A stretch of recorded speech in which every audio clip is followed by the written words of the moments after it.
Monsieur le Président, Monsieur le Ministre, Messieurs les rapporteurs, mes chers collègues, je voulais commencer par vous plaindre, Monsieur le Ministre Darcos. Il y a encore quelques semaines, vous étiez ministre de l'Éducation nationale. Et le seul texte que vous ayez eu à défendre devant la représentation nationale en tant que ministre de l'Éducation, c'était, souvenez-vous déjà l'été, mais l'été dernier, c'était le texte sur le service minimum d'accueil.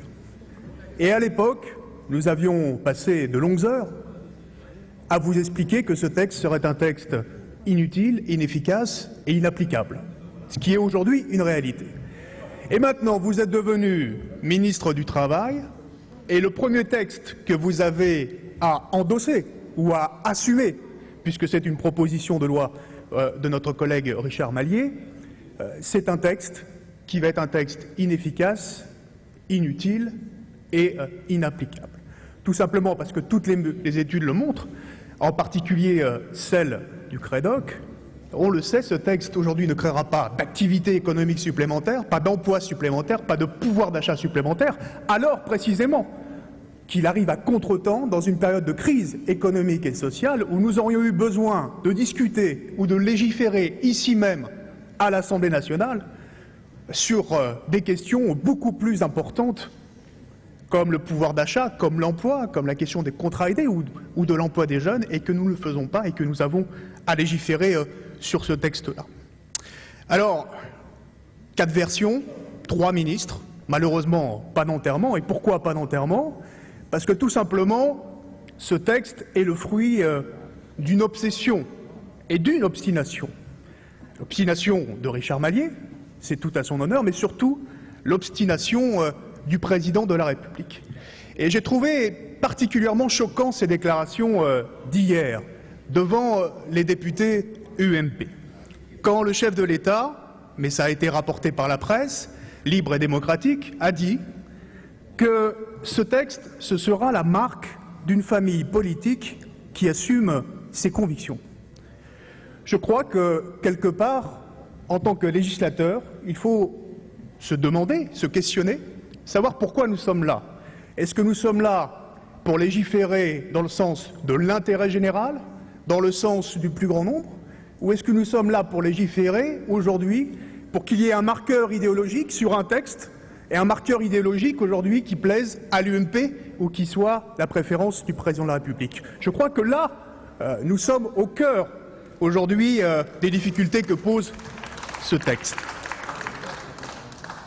En tout cas, je souhaite bonne chance à M. Darcos, à M. Malier, à M. le chef de l'État, quand ils auront à expliquer aux Français que, comme l'a dit Nicolas Sarkozy hier, que travailler le dimanche n'est pas un drame, alors que 86% aujourd'hui nos concitoyens pensent qu'effectivement il faut garder le dimanche comme un jour de repos et que 55% des Français qui ont été interrogés se prononcent contre cette proposition de loi. Mais cette proposition de loi, ce n'est pas simplement une nouvelle usine à gaz juridique. C'est surtout, et nous l'avons répété ce soir, un nouveau recul social. Et je dirais un nouveau recul social qui s'ajoute à beaucoup trop d'autres.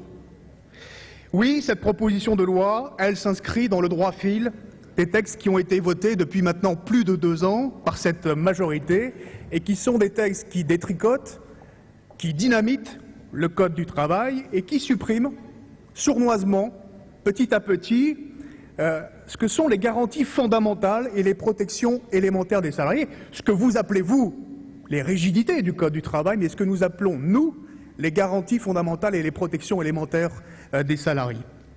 Alors, de ce point de vue-là, oui, effectivement, M. Darcos, en endossant cette proposition de loi, au nom du gouvernement, eh bien, quelque part, vous allez parachever l'œuvre incomplète de votre prédécesseur, Xavier Bertrand, qui, depuis plus de 2 ans, nous avait déjà infligé les déplafonnements des heures supplémentaires, le rachat des RTT, les forfaits jours, la question aussi de la possibilité de travailler jusqu'à 70 ans, la remise en cause du repos compensateur et aussi l'approbation de ce gouvernement par rapport à la directive européenne sur le temps de travail qui permet de pouvoir travailler jusqu'à 60 heures par semaine.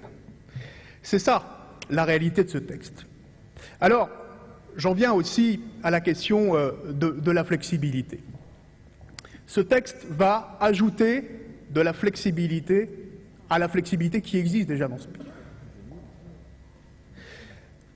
Je veux simplement rappeler quelques chiffres sur les conditions de travail aujourd'hui et les salariés qui travaillent en horaire atypique. Aujourd'hui, il y a déjà dans ce pays 1,6 million de salariés qui travaillent la nuit.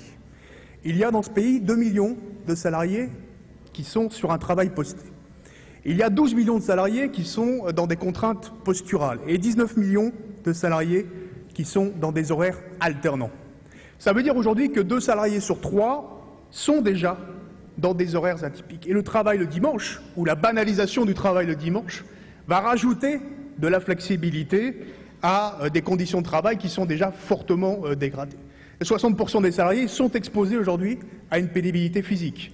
Et je regrette que Jean-Frédéric Poisson ne soit pas encore là sur ces bancs pour m'écouter.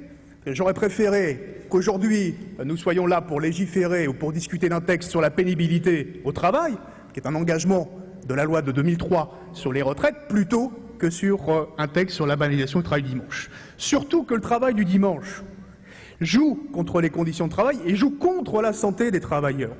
C'est une étude de la Fondation européenne pour l'amélioration des conditions de travail qui montre que la probabilité de maladies professionnelles et d'absentéisme dans les entreprises qui travaillent le samedi et le dimanche, le week-end, est de 30% plus élevée que dans les autres entreprises. Donc nous avons là tous les ingrédients, effectivement, pour rajouter aujourd'hui à une société du tout flexible. Je termine enfin sur l'enjeu de société de ce texte, parce que nous considérons véritablement, et c'est pour ça que nous sommes nombreux à être présents et à intervenir dans ce débat et dans cette discussion générale, que nous sommes bien, effectivement, avec ce texte, devant un choix de société. On le sait, notre société a besoin de temps collectif, de repères collectifs, c'est-à-dire quelque part aussi de jours communs à l'ensemble de la société. Bien sûr, pour la vie familiale, pour la vie sociale, on l'a dit, la vie associative ou le sport. Nous le savons, le dimanche est quelque part le dernier rempart contre les possibilités de désynchronisation totale dans les temps de vie et dans les temps de la famille. Et moi, je veux simplement insister pour terminer sur un aspect, parce qu'il me tient particulièrement à cœur, mais je sais que beaucoup de députés y sont particulièrement et viscéralement attachés.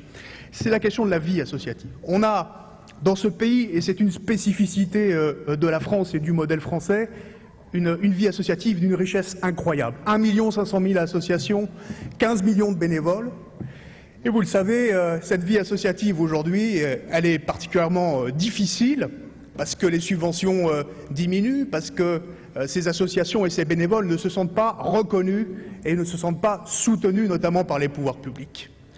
Et aujourd'hui, ce sont ces associations, ce sont ces bénévoles qui font vivre le lien social au quotidien dans nos territoires, qui font vivre des espaces de solidarité et de fraternité. Eh bien, je pense que cette proposition de loi, cette banalisation du travail le dimanche, je crois que c'est un immense signe de défiance, alors que ces associations ont besoin d'être confortées aujourd'hui, que vous êtes en train d'envoyer. C'est un signe de défiance sans précédent, et c'est pourquoi aussi nous nous battons contre cette proposition de loi. Je vous remercie. Merci.